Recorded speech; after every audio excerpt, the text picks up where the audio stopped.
La mañana del sábado en el mercado de la villa amanecía con el bullicio característico de quienes luchan por ganarse la vida con el sudor de su frente.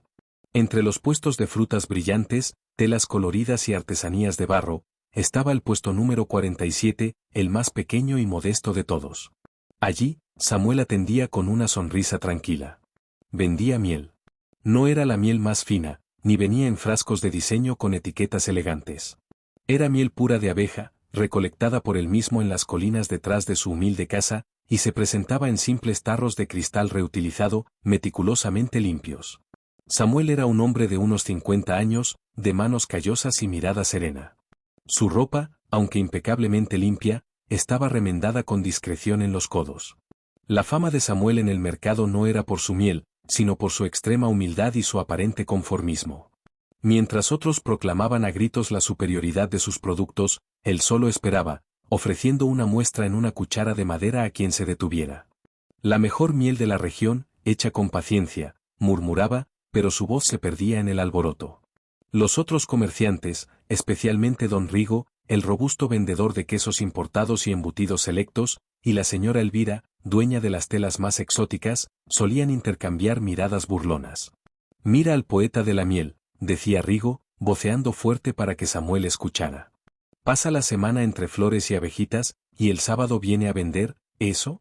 Parece más un monje que un comerciante. Aquí se viene a ganar dinero, no a meditar».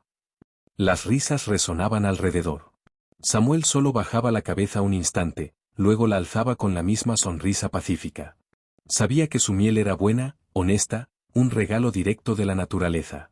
Pero en un mundo que valoraba la apariencia y la agresividad, su humildad era interpretada como debilidad, su paciencia como falta de ambición. Aquel sábado, como todos, las ventas fueron escasas. Un par de tarros, apenas lo suficiente para comprar harina y algo de aceite. Mientras recogía, vio a un niño pobre, de ropas rotas, observando sus tarros con ojos hambrientos. Sin pensarlo dos veces, Samuel tomó uno de los tarros más pequeños y se lo dio al niño. «Para endulzar el pan, hijo». El niño huyó con el tesoro, sin dar las gracias. Don Rigo lo vio y exclamó: «Así nunca prosperarás, regalando lo poco que ganas. Eres un ingenuo, Samuel». Samuel guardó silencio. La burla era el eco constante de su vida, un ruido de fondo que había aprendido a ignorar, aunque a veces, en la soledad de su cabaña, le pesaba como una losa fría sobre el corazón.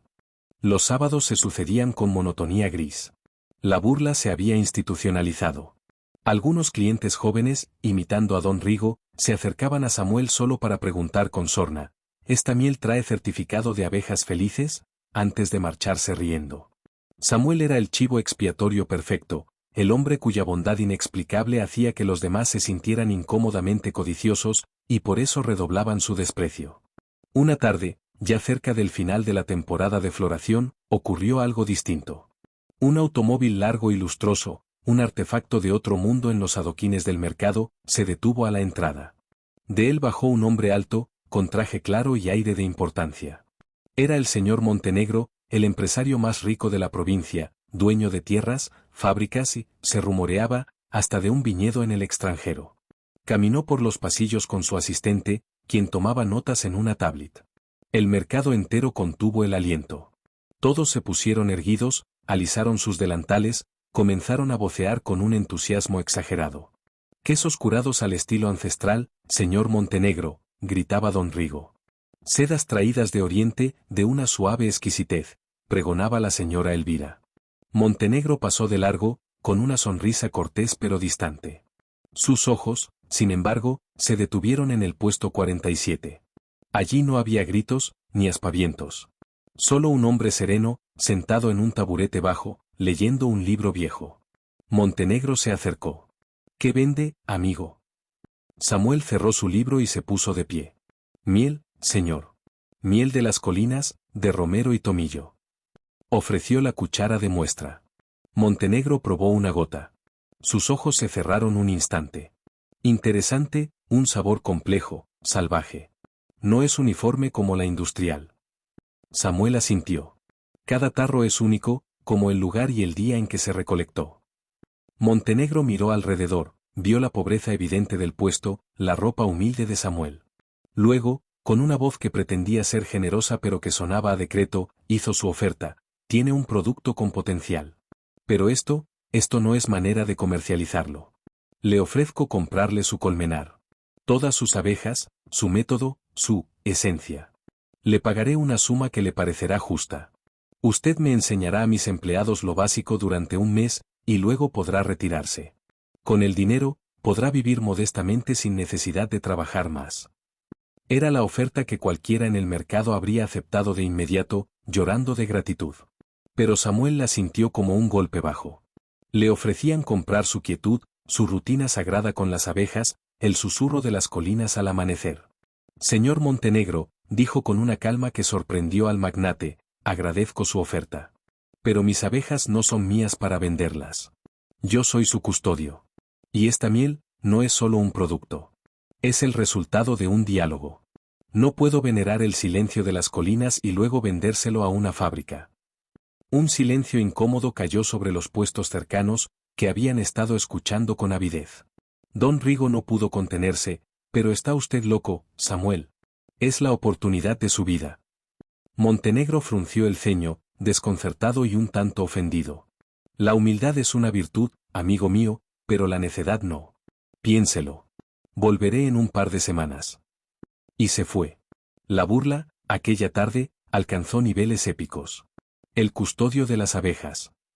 El poeta que dialoga con las flores.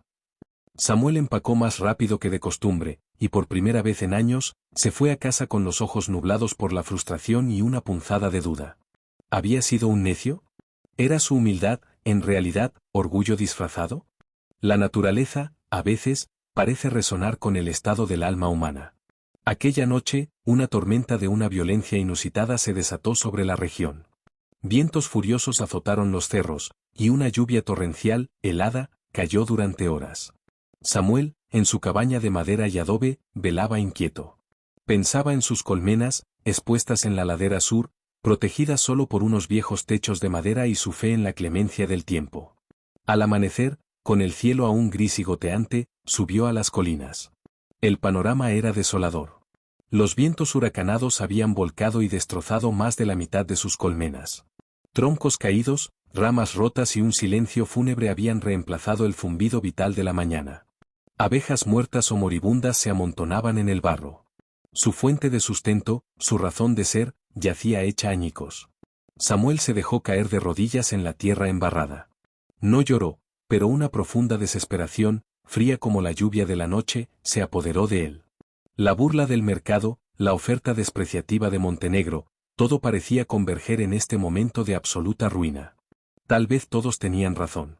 Tal vez su camino de humildad y respeto solo conducía a esto, a la impotencia y la pérdida. Pasó el día entero tratando de salvar lo insalvable. Reunió algunas colmenas que parecían menos dañadas, rescató unos cuantos panales. Pero el daño era inmenso.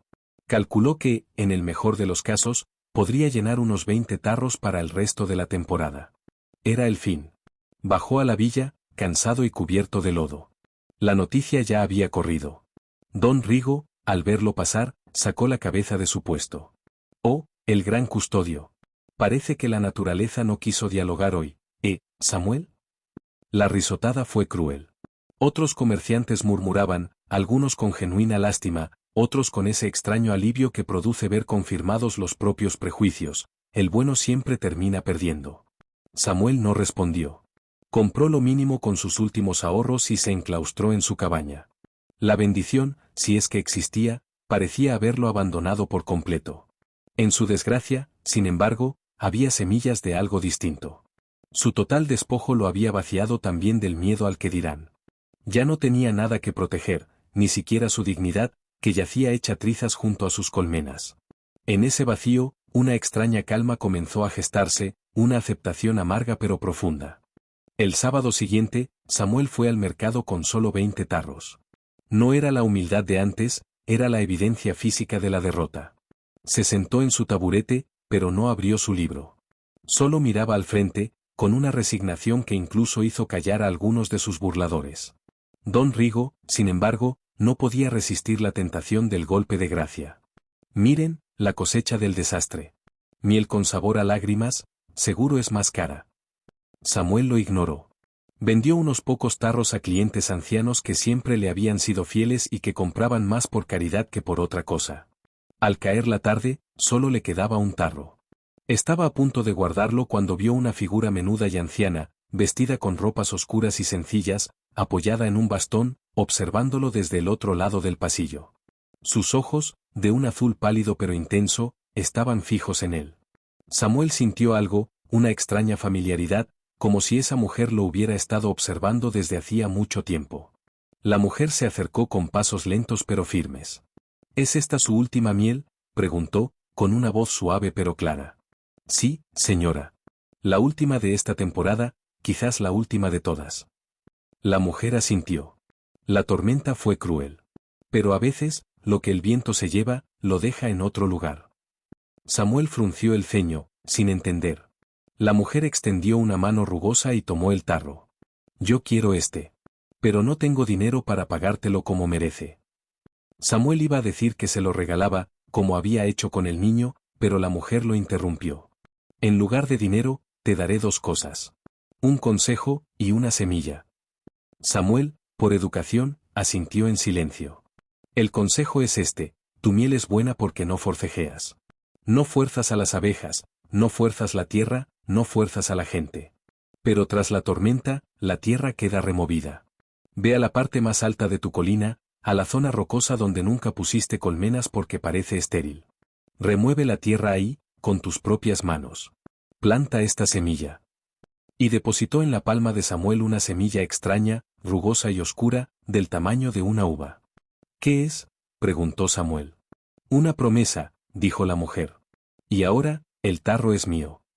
Tomó el tarro, le dedicó una última mirada a Samuel, y se alejó renqueando, desapareciendo entre la multitud. Don Rigo, que había visto el intercambio, se rió. Ahora también aceptas trueques por semillas mágicas, Samuel. Cada día estás más cerca del arca de Noé. Samuel cerró la mano sobre la semilla. No sabía por qué, pero en medio de su desesperanza, aquel encuentro no le pareció una burla más. Le pareció un mapa. Un mapa absurdo, ilógico, pero el único que tenía. Durante los días siguientes, Samuel luchó contra el escepticismo. ¿Remover la tierra en la zona rocosa? Era una locura. Allí solo crecían cardos y alguna hierba resistente. El suelo era pobre, pedregoso. Pero no tenía nada más que hacer. El consejo de la anciana era el único plan en su horizonte vacío. Así que, una mañana, tomó su azada y subió a la cima de la colina. El lugar era tan inhóspito como recordaba. Grandes piedras grises emergían de la tierra, y el viento silbaba con más fuerza. Con un suspiro, comenzó a cavar. La tierra era dura, compacta. Cada golpe de azada requería un gran esfuerzo. Sudó, se le ampollaron las manos. Cavó un hoyo profundo, mucho más de lo necesario para una semilla. Al fondo, encontró más piedras. Estaba a punto de abandonar, de creer que todo era una cruel broma del destino, cuando su azada golpeó algo que no era roca. Sonó a hueco. Intrigado, se arrodilló y comenzó a remover la tierra con las manos. Sus dedos encontraron un borde liso, curvado. Siguió excavando, y poco a poco desenterró un objeto de barro cocido, una vasija antigua, sellada con cera y resina. El corazón le latió con fuerza. La sacó con cuidado. Era pesada. Rompió el sello con manos temblorosas. Dentro, no había monedas de oro, ni joyas. Había más semillas. Docenas de semillas iguales a la que le había dado la anciana, y además, unas hojas de pergamino enrolladas y atadas con una tira de cuero.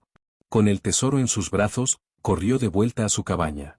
Allí, bajo la luz de su lámpara de aceite, desenrolló los pergaminos. Estaban escritos a mano, con una caligrafía elegante y antigua. Eran instrucciones detalladas para el cultivo de una planta llamada lavándula estella, o lavanda estelar. Describía unas condiciones de cultivo muy específicas. Solo crecía en suelos pobres y rocosos, a gran altura, y requería muy poca agua pero mucha luz solar. Sus flores, según el texto, producían un néctar de una calidad excepcional, que las abejas adoraban, y del cual se obtenía una miel con propiedades únicas, de un aroma y sabor inigualables, y con ligeras cualidades calmantes y antioxidantes. La planta se había dado por extinta en la región hacía más de un siglo, debido a la sobrecultivación de tierras más fértiles. Samuel comprendió. La tormenta había sido una catástrofe para sus colmenas comunes, pero también había removido la tierra, desenterrando ligeramente la vasija, cuya tapa quizás asomó, y la anciana, quienquiera que fuera, lo sabía.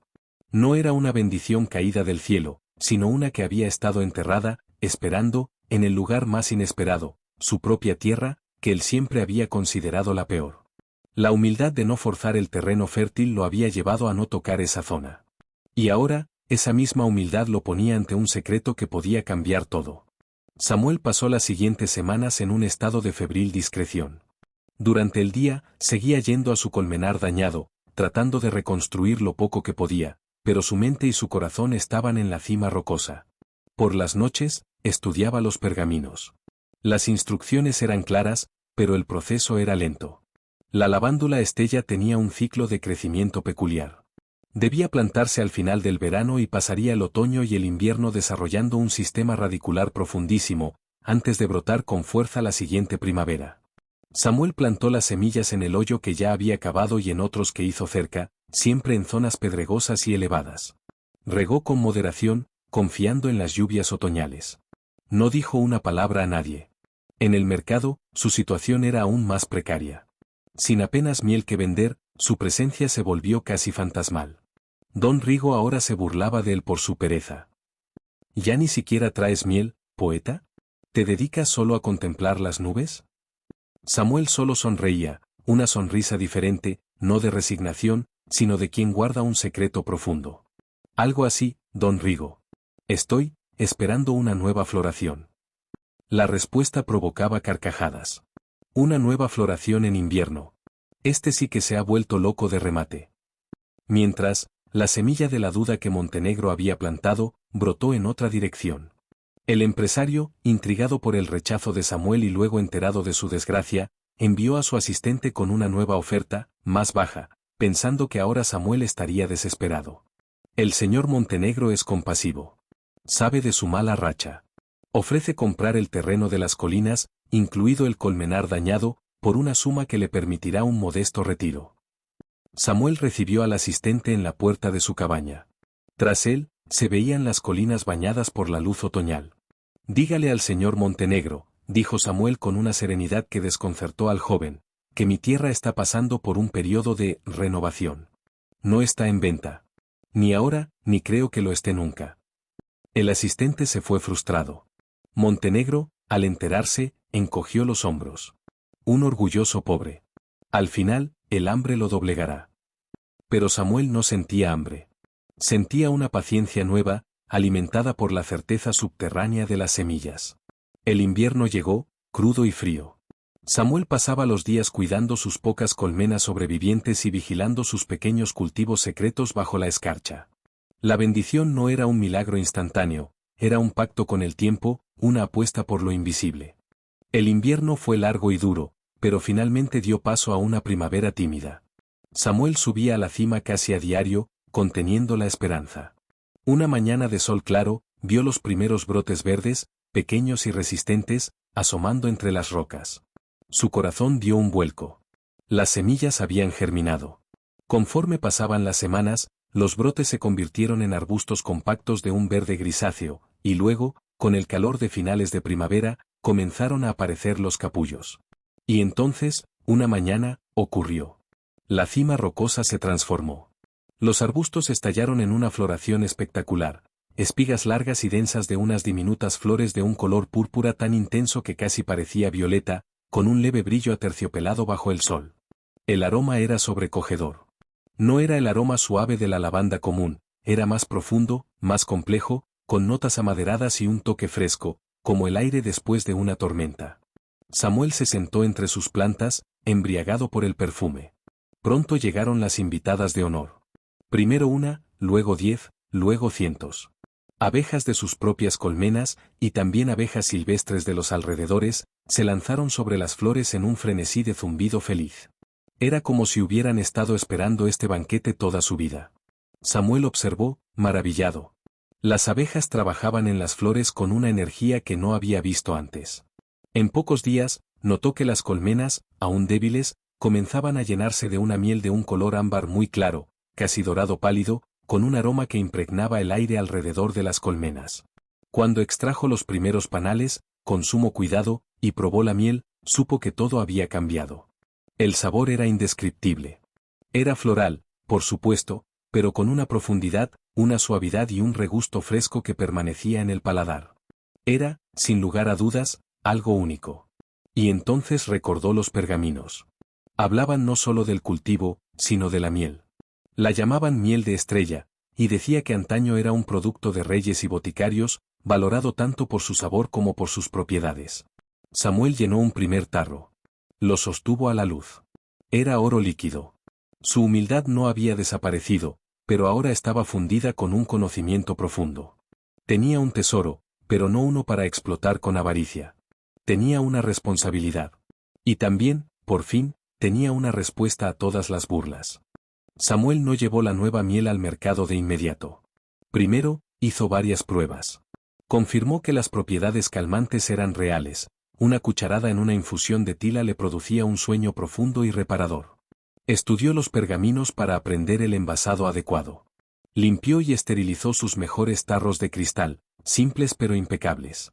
No pondría etiquetas llamativas, solo una pequeña inscripción a mano en un trozo de pergamino atado con hilo de yute, miel de lavándula estella. Cosecha de la colina del silencio. Un sábado, cuando sus reservas ya eran considerables, llevó solo 10 tarros al mercado. No gritó, no pregonó. Simplemente los colocó en el puesto, junto a un pequeño tarro abierto con una cuchara para probar. El aroma, tenue pero distintivo, comenzó a flotar alrededor. Don Rigo fue el primero en notarlo. «Huele raro aquí, ¿no? ¿Te has echado perfume, Samuel?» Se acercó, curioso. «¿Qué es eso? ¿Has hecho mermelada ahora?» «Es miel», dijo Samuel sencillamente. «Una nueva miel». Ofreció la cuchara. Don Rigo, por inercia, la probó. Su expresión burlona se congeló. Sus ojos se abrieron ligeramente. Tragó. Permaneció en silencio por unos segundos, algo totalmente inusual en él. Esto es distinto», musitó. «¿De dónde lo has sacado?» «De mis colmenas», respondió Samuel evasivamente. La señora Elvira, intrigada por el silencio de Rigo, también se acercó y probó. Su reacción fue más dramática. «Dios mío, qué exquisitez. Nunca he probado nada igual. Samuel, ¿cómo es posible?» En cuestión de minutos, un pequeño grupo se formó alrededor del puesto 47. Todos probaban y quedaban asombrados. El rumor comenzó a volar.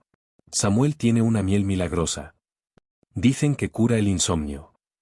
Es tan rara que quizás solo hay unos pocos tarros». Don Rigo, recuperándose de la conmoción inicial, intentó retomar el control. «Va, es un truco. Le habrá echado algún aroma. Ya veréis cómo la próxima semana es la misma de siempre». Pero no era un truco. Samuel vendió los 10 tarros a un precio que él consideró justo, pero que era el triple de lo que cobraba antes. Y la gente pagó sin rechistar. Algunos, los que habían sido más crueles en sus burlas, ni siquiera se atrevieron a acercarse, observando desde la distancia con una mezcla de envidia y perplejidad. La bendición no había llegado con trompetas, sino con un aroma. Y había comenzado a cambiar el orden establecido en el mercado de la villa. El rumor, como el aroma de la lavanda estelar, se esparció más allá del mercado. Llegó a oídos de un crítico gastronómico de renombre nacional, el señor León, quien casualmente estaba de paso por la provincia visitando productores locales. Intrigado por los comentarios sobre una miel que sabe a sueños, se presentó un martes por la mañana en la cabaña de Samuel, sin previo aviso. Samuel, sorprendido, lo recibió con su habitual cortesía. El señor León era un hombre delgado y de modales precisos. Probó la miel allí mismo, en la sencilla mesa de la cocina. Su reacción fue profesional pero inequívoca. «Esto es extraordinario», dijo, tomando notas en una libreta. «El perfil de sabor es único. Hay notas de lavanda, sí, pero también de cítricos salvajes, de hierbas de montaña, de almendra fresca, y una textura aterciopelada inusual. ¿Puedo ver dónde se produce?» Con cierta reticencia, Samuel lo llevó a la cima. Al ver el mar púrpura de la lavándula estella meciéndose al viento entre las rocas, el crítico quedó sin palabras. Esto es la lavándula estella. Creía que era una leyenda, una planta perdida. Los antiguos manuscritos culinarios la mencionan. Es un hallazgo histórico, no solo gastronómico. Samuel, entonces, le contó parte de la historia: la tormenta, la anciana, la semilla, la vasija. Omitió detalles de los pergaminos, protegiendo su secreto. El señor León asintió, comprendiendo. La humildad de no sobreexplotar el terreno fértil preservó este nicho. La tormenta fue el catalizador. Y usted, señor Samuel, fue el canal. Esto es autenticidad pura. No se puede fabricar, solo custodiar. A la semana siguiente, un extenso artículo del señor León apareció en la revista gastronómica más prestigiosa del país. Titulaba: El custodio del sabor perdido, la humilde miel que resurge de las ruinas y deslumbra al paladar. Hablaba de Samuel, de su historia, de la lavándula Estella, y, sobre todo, de la lección de que la verdadera excelencia nace a menudo de la paciencia, el respeto y la resiliencia, no de la fuerza bruta y la ambición desmedida. El artículo era una bofetada de elegancia a todos los que se habían burlado. Don Rigo, cuando un cliente le mostró el artículo en su teléfono, palideció. Las palabras humilde y custodio, que antes usaba como burla, ahora brillaban en letras de molde como virtudes laureadas. El mercado entero supo que Samuel ya no era el hazmerreír, sino una pequeña celebridad, un hombre cuyo nombre estaba asociado a algo raro y valioso. La vida de Samuel cambió, pero no de la forma que muchos esperaban. No se hizo ostentosamente rico. No compró un auto nuevo ni una casa grande. Rechazó ofertas de grandes cadenas gourmet que querían comprar toda su producción a precios exorbitantes. No puedo producir más de lo que la tierra y las abejas me dan sin forzarlas, explicaba. Su principio seguía siendo el mismo. Lo que sí hizo fue mejorar su cabaña con discreción, asegurarse un buen ahorro para el futuro, y, lo más importante, usar parte de sus ganancias para ayudar. Contrató a 2 jóvenes del pueblo, interesados en la apicultura sostenible, para que lo ayudaran. Les enseñó todo, incluido el cultivo de la lavándula Estella, haciendo jurar que guardarían el secreto y respetarían el ritmo de la tierra. Donó una parte de sus ganancias para reparar la escuela del pueblo. Y un sábado, llevó al mercado un tarro especial de su miel de estrella, se acercó al puesto de Don Rigo, y se lo entregó. Para usted, Don Rigo. Sin rencores. El hombre gruñón, avergonzado, aceptó el tarro con un murmullo de gracias. Ya no se burlaba. Nadie se burlaba.